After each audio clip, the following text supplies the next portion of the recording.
3 members of the squad making their 2020 pick. The Congresswomen will reportedly endorse Bernie Sanders for president. All right, socialists endorsing a socialist. Fox News host Tomi Lahren is not a socialist, according to reports, and joins us now to react.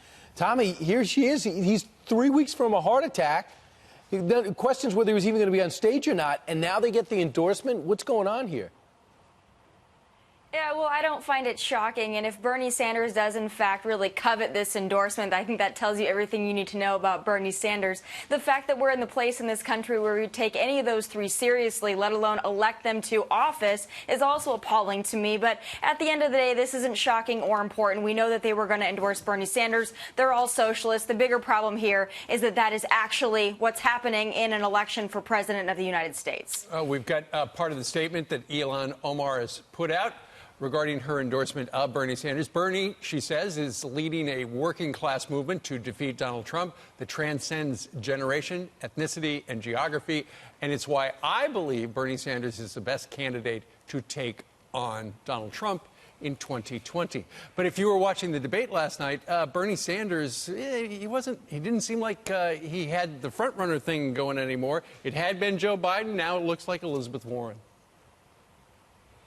Well, the thing that I'll give Bernie Sanders credit for is that he was one of the only ones on stage that actually admits that he is a socialist. He calls himself a democratic socialist. We know that's an oxymoron. But at least he's forthright about what he wants to do to this country. The rest of them are just on some various degree of wanting socialism. At least he's forthright about it. And that's the only credit I'll give to the members of the squad as well, is that they really want a structural transformation of this country that will be devastating and damaging. But at least they're honest with the American people about what they want for this country. It's interesting that he has a rally this Saturday. AOC is going to be with him in Queens, New York, and it's called Bernie is Back, reminding people, though, that he's been gone because of a heart attack. Yeah, and again, I think we all wish Bernie Sanders well. We all want him to be healthy. We all are happy that he's back out on the campaign trail. I think AOC should be far less concerned with really campaigning for Bernie Sanders, and she should be worried about her own back, because I think she's going to have a more difficult time with re-election than she thinks. Yeah. Wow, that would be interesting to see if she does. I know a lot of people are going after her on the right and the left.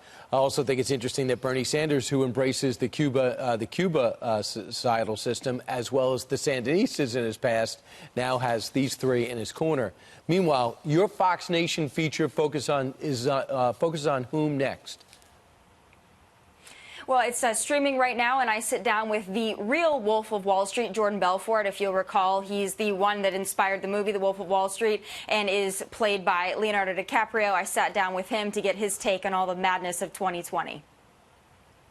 What frightens me about a Bernie Sanders or an Elizabeth Warren is, like, they think that more government is the answer. It drives me nuts inside, because the things they're saying are so destructive to the fabric of our society. The policies that they're talking about will literally destroy the fabric of the country. They will.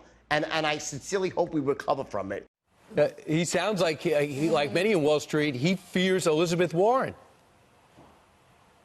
Well, I think that more than that, he understands that to some degree Wall Street does need to be regulated. I mean, if anyone understands that, is the real Wolf of Wall Street, Jordan Belfort. But he also understands how devastating it is if you completely destroy Wall Street, which is something that Elizabeth Warren seems to want to do. That's not going to further advance our country. That's not going to be helpful to anyone. Jordan Belfort understands that, and I talked to him about it at length in my new episode of No Interruption on Fox Nation. There you go. If you don't have Fox Nation, check it out at foxnation.com. Tomi, thank you very much. Have a great day.